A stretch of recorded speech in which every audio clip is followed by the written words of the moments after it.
One of the guys I feel like doesn't get enough credit for some reason is Harrison Smith. He's one of those safeties that can really do it all, and I'll show you what I mean with this play. On this play, Detroit's going to have a center have a one-on-one matchup with a Vikings interior lineman, and then they're going to double team the Viking on the right side of the screen. They're also going to have their right guard and right tackle double team that Viking on the left side of the screen, and then lastly, they're going to have a tight end have a one-on-one matchup for the final Viking on that side of the screen. So typically, this would be pretty simple. Each Vikings linebacker has a zone that they have to guard. They would each be about right there, so then all the linemen would have to do is send their fullback up to block that linebacker in the middle of the screen, and then send their halfback up to run past him, and it could be a big gain. It's not one that'll likely end up as a touchdown, but it is one that could easily end up as 6 or 7 yards, if not a first down. However, there's one problem with it, and that problem's name is Harrison Smith. He's blitzing on this play, meaning one of his responsibilities is to make sure nothing gets past him on that right side of the screen. This now helps Minnesota's linebackers out a lot, because now if Detroit does send their fullback up to block one of them, another one could be in the area, as they don't have to be as far spread apart. As you see, that's exactly what happens, and Minnesota has 2 linebackers ready to make a tackle. However, there's another thing that's able to happen. Because Smith was running in that direction, he's basically able to just fly in and make a great tackle for a big loss. This wasn't really his responsibility on this play to be making a tackle like this. He's just a talented enough player that if you give him a chance to maybe make something like this, he can do it way more often than a lot of other players can.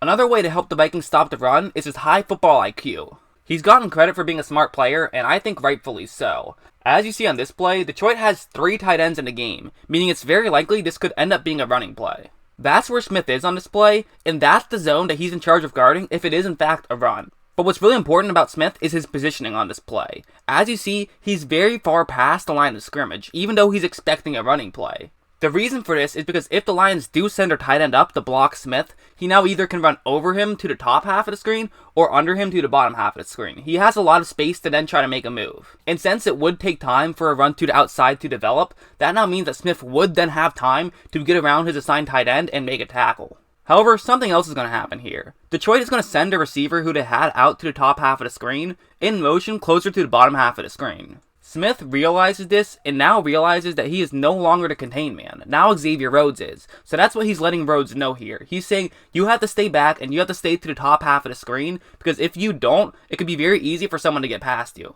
Now, I still think Rhodes probably still could have been in better positioning. Ideally, for a run, you'd want to be about right there. However, that would be a problem in case it was a pass play, and then the receiver he's in charge of guarding broke to the inside, then he would be in trouble, so he can't really be that far out. However, he should have been at least a couple of steps higher to the top half of the screen. As you see, it's going to now make it a lot easier for Rhodes to get blocked. I think Harrison Smith tried to tell him to get farther back, and Rhodes just sort of was a little bit out of position, which of course is football and it happens. However, what I really want to talk about is look at Smith on this play. He's going to shed not just 1 block here, but 2.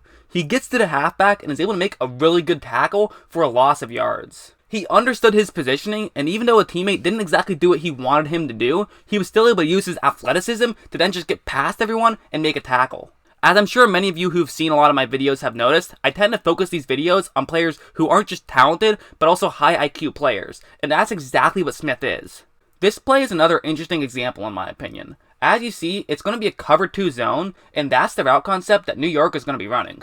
This is actually a great way to beat a cover 2 and pick up a ton of yards. As you see, Smith has to focus on that route on the top half of the screen, meaning the route slightly below him could end up getting open. And because it's only a cover 2 and not a cover 3, this means that the other Viking safety can't go back to try to block that middle of the field and cover up that route because there is another route that's going to be open underneath him. Another thing that makes this play work out well is New York has 2 extra blockers, meaning that it will have more time to try to get a throw deep downfield. As you see here, Smith has to make a decision, and he's going to actually try to cover up that middle of the field, meaning that the receiver that's above him could end up getting open. Darnold ends up making the right read on this play and throws it to a receiver that looks like he could end up getting open. However, look at how Smith comes back on this play. Despite his hips being turned to the bottom half of the screen, he's still able to turn them again and run over and not allow himself to get beaten in any way. Not only does he knock away the pass, but he nearly intercepts it, and it really just shows how talented of a player he is.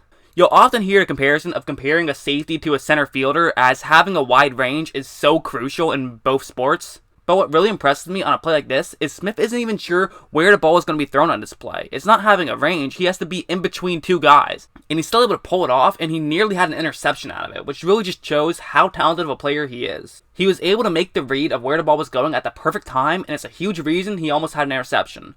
And speaking of making reads at the perfect time, let's take a look at this play. It's going to be a cover 2 zone, and this is the route concept that the 49ers are going to be running. And as you see, they could have an open receiver right about there in the middle of that cover 2. However, it's not going to work out as well on paper as the 49ers had initially intended. As you see, the Vikings have a linebacker running back, ready to take away that middle of the field. This is not going to allow Smith to have a little bit more confidence, as if he doesn't make a play on this ball, it could still end up being a tackle because there is a linebacker back. Basically, despite being a safety, he doesn't have to worry about being the safety on this play. He can move up and try to make a play. That's exactly what he does, and he ends up with an interception.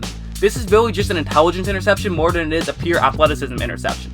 He reads the play, knows where the Vikings are going, jumps the route, and makes an interception. We all know he can outplay you, but he can outsmart you as well. And that's just one of those reasons why he's one of the best, if not the best, in the league.